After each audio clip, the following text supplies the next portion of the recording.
I'll never get a pull up. It's pointless to even try. If you've ever said something along these lines to yourself, this podcast episode is for you. We're going to be talking about a key mindset shift you need to be aware of and 3 ways that you can implement it so you get better results with your fitness. What's going on? Welcome back to the podcast. Thank you so much for being with me today. On the show, we're going to be going over today a very common mindset challenge that I see with my community, and that includes my Strength Nutrition Unlocked members, but also those of you out in my Instagram DMs, sending me emails in the IG comment section. This is just so very common. And I hope that by listening to this episode about this particular mindset challenge, getting some insight, and then a couple of tips you can maybe take away, you'll understand how to keep an eye out for this particular mindset as it may show up in your life. And just to know that in midlife, especially, I hear from so many of you that now you're 40 or over and you're trying to build your fitness, like you're excited to get in there and lift weights, you're trying to improve your cardiovascular fitness, whatever you're trying to do, put on some muscle, you want to get stronger. And inevitably, challenges in mindset come up because this is a time where your body is changing physiologically. Maybe there are things going on in your life that are making it challenging, right? A lot of shifts go on in this period of life, a lot of stressors coming on. So, how can you gain a little bit of insight into this very common mindset challenge? So, this episode is going to be kind of on the shorter side, but still hopefully bringing you lots of quality content. And of course, if you've missed any of the recent episodes and you want to keep listening, go ahead and dive back into the archive.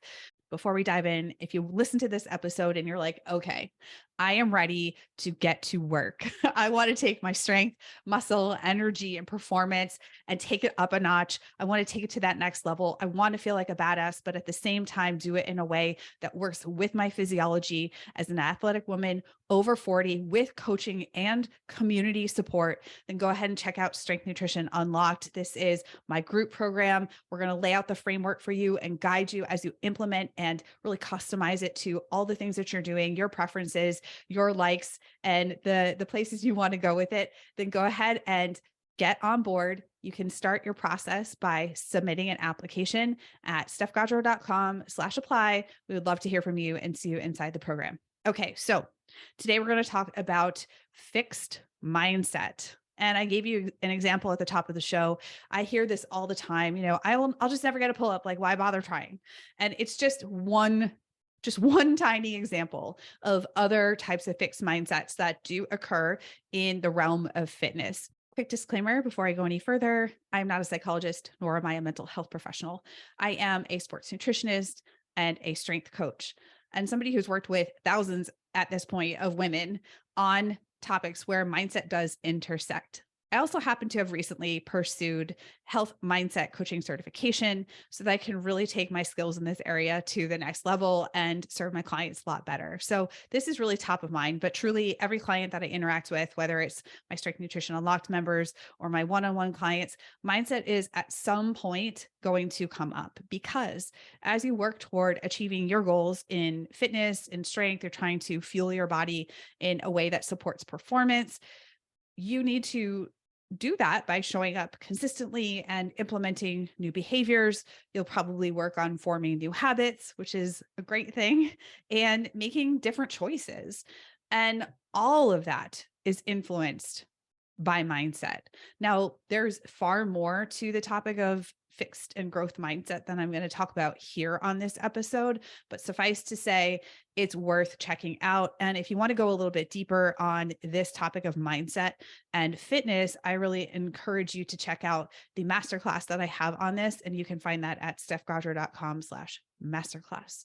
So what is mindset? Just quick and dirty definition here. It is your viewpoints on yourself and other people in the world around you that influence all the things that you think, feel, and do. So that's just a super quick definition, but we know that mindset is studied in psychology. There are so many evidence-based practices out there. And so it's something that does influence and does intersect your ability to continue to show up, do your training, and get into the gym. Let's then take a quick moment and define what is a fixed mindset versus its partner, the growth mindset. So, first and foremost, this concept of fixed versus growth mindset originated with psychologist Carol Dweck. She began studying this in the 1970s. And then in 2006, she published a book called Mindset, The New Psychology of Success, How We Can Learn to Fulfill Our Potential. I actually first learned of Carol Dweck's work when I was a high school teacher.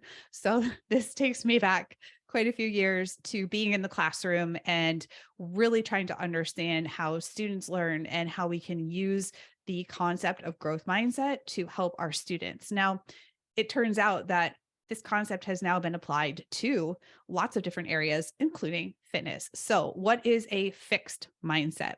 A fixed mindset is the viewpoint that qualities and characteristics are set in stone, and that success, your success, is due to things like talent or the traits that you were born with. And so, as it implies, fixed means it can't change. Why this is challenging for people is it can make failures and setbacks seem completely insurmountable. Like you can never improve, you can never get past the setback or the roadblock that you just encountered, especially if we're talking about your training in the gym. Obviously, that's the context we're talking about here, or that you're just naturally bad at things that are challenging. So, I'll just never be good at getting a pull up. Sometimes people will say things like that. It's never going to happen. Like no matter how hard I try, it's never going to be something that I can do. So if we have this idea that there is a fixed mindset, where does it show up for people in fitness? And I gave the example again of pull-ups, but here are some more. And you can kind of listen as I'm sharing these. And I want you to even think about examples that you've heard other people say, maybe you said, right? Because sometimes you have fixed mindset, you don't even realize it. And that's totally fine. It's nothing to be ashamed of. I definitely have my things here. They have to do more with like business and things of that nature. But nevertheless, it's nothing to feel bad for. So I want you to think about examples that you've heard or things that you've said, or pay attention for the language here that you might have heard of. So you might hear people say, I'm just not good at fitness and I never will be. It's just not going to happen for me, right? My lifting it's not improving very quickly, or it's not getting better fast enough. I'll never get the hang of this. Again, a little bit more common in people who are newer to lifting or newer to fitness or newer to the gym. But that idea that, it's just not happening quickly. And so it's never going to kick in. Like, I'm never going to get better at this. I'm too old to start lifting weights. If I had $1 for every time I've seen this, heard this, it's just too late. I'm 40 or I'm over 40 now. And, like I missed the boat. No, you didn't miss the boat. But we can understand where that comes from, right? It's very pervasive. Lots of people in the world are like, oh, you shouldn't do that. You'll get hurt. Or maybe there's just this lack of understanding that we can actually get stronger, build bone, and so many other cool things, even as we're aging, right? I have bad genes or have bad genetics, right? Nobody in my family is athletic. I don't come from an athletic family, or I don't come from a family that people were good at these sorts of things. You might have also heard things like, I've tried lifting before, but never really saw it. It didn't do anything for me, right? I never really saw any benefits. It didn't really do anything. It's not worth the effort. I hear this one a lot. Well, Steph, it's easy for you. You've been athletic your whole life and I haven't. Or, they're really good at that because they are just naturally athletic and I'm not, therefore I won't ever be good at that. And this one I hear quite a bit, or I can imply, if I'm like reading between the lines with folks, that hiring a coach means I'm a failure and I couldn't do it myself. So therefore I'm not going to take that step. I'm going to keep trying on my own, even though it's not really getting me anywhere. Like if I go and hire a coach or a professional, somebody to help me with my programming or help me with my nutrition, it just means I'm admitting defeat, or it means I am a failure. Not even that I wasn't being successful at the behavior change, but that I then internalize it as a failure. So of course, there are tons of other examples. These are just a few. So the next part of this is, what do I do instead? What do you work on instead? Or what is necessary to start nudging past this very fixed mindset, right? To see the opportunity. So instead, we work on developing a growth mindset. So growth mindset, fixed mindset are the two things that Carol Dweck really describes. And how we can define it or describe it, right? You can think about it is basically going to be the opposite of the things I talked about. But growth mindset is the belief that you can be successful because you put in effort, you learn from mistakes or setbacks, and you persevere in the face of challenges. This is huge. And as soon as I started to coach little kids, so I coach little kids jujitsu. They're between the ages of 4 and 7. So the average age is like a kindergartner. And some of them are very competitive, which, hello, I definitely see my childhood and maybe even current self in some of those students, like very competitive. They want to win every game. They get upset when they don't win. And I'm concerned that maybe they'll quit jujitsu because they don't win at every little game that we play. So one of the things I always tell them is, did you try your hardest? And we talk about the value of giving effort and why that really, really matters. It's not just about the outcome, it's about the effort. So that's really huge. And, if we think about it, that is one of the characteristics of encouraging a growth mindset. People with growth mindsets see failures and setbacks as opportunities for learning and, again, further growth. And this is really important because sometimes when you have a very fixed mindset, for example, about fitness, you may not even try something because you're sort of convinced that you're not going to be successful, right? You're like, this is going to be too hard.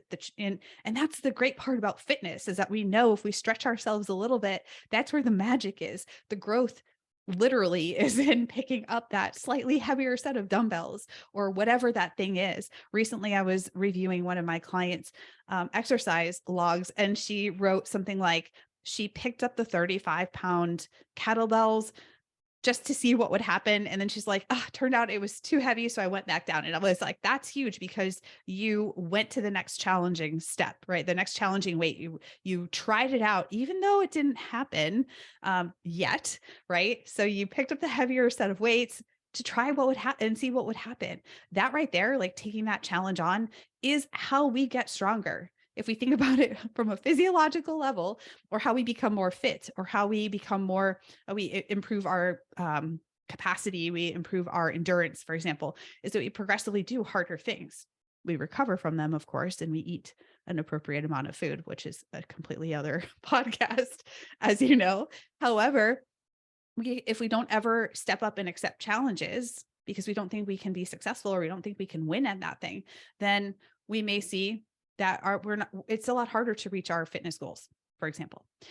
People with a growth mindset see value in practice and effort, as I mentioned earlier. So they see value in attaining the skills, not only attaining the outcome, right? So attaining the skill, practicing the skill, making the skill more efficient.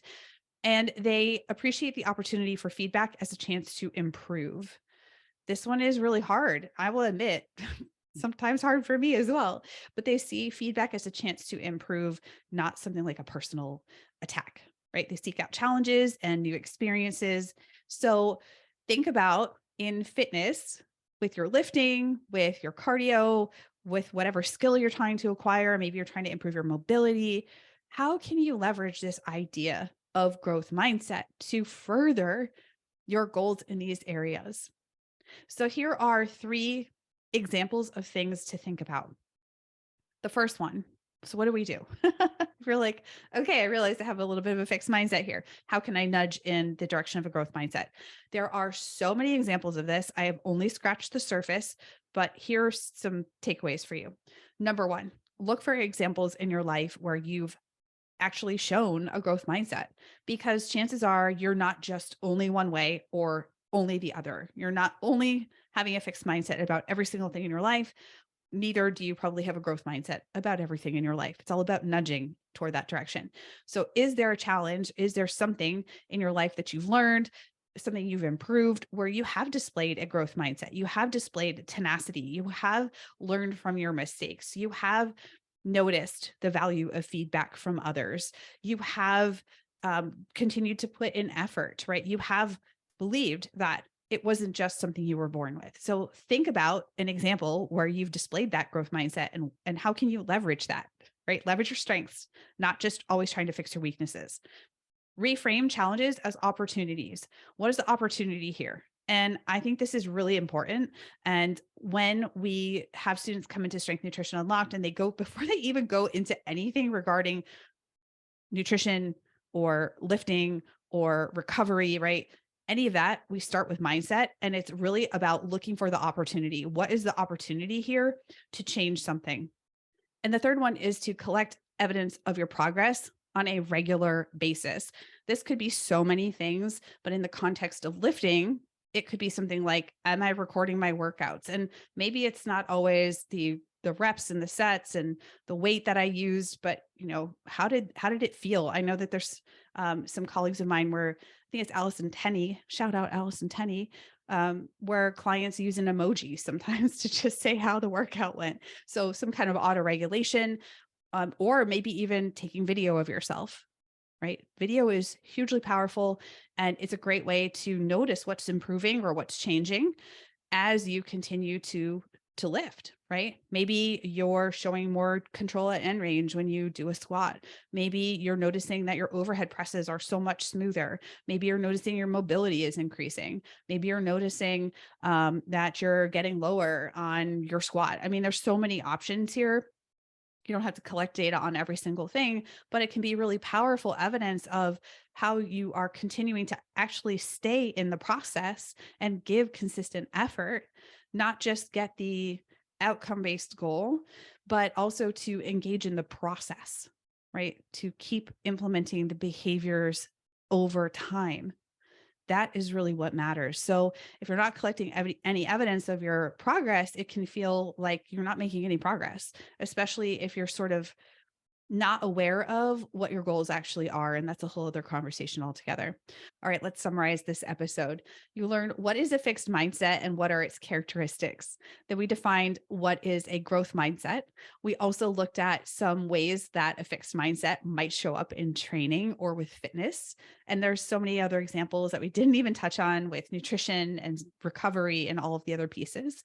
And then we also looked at 3 ways that you can start to lean into this idea of a growth mindset. Of course, this is not an exhaustive podcast on this topic, but just a little taste. So if you want to go further and get the full masterclass that I did on this topic, then go ahead and check out stephgaudreau.com/masterclass, of course. And if you're ready to jump right in, you want coaching, you're ready to let's fucking go and do this, then we want to support you in Strength Nutrition Unlocked. That's our group program where we dive into these topics and more.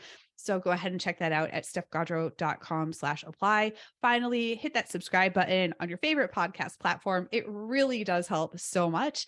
And also hit subscribe and the bell for notifications over on YouTube. And stay tuned for the next episode in this little series where we're going to be talking about the next mindset challenge that is so common for athletic women over the age of 40 who are trying to improve their fitness. Until then, stay strong.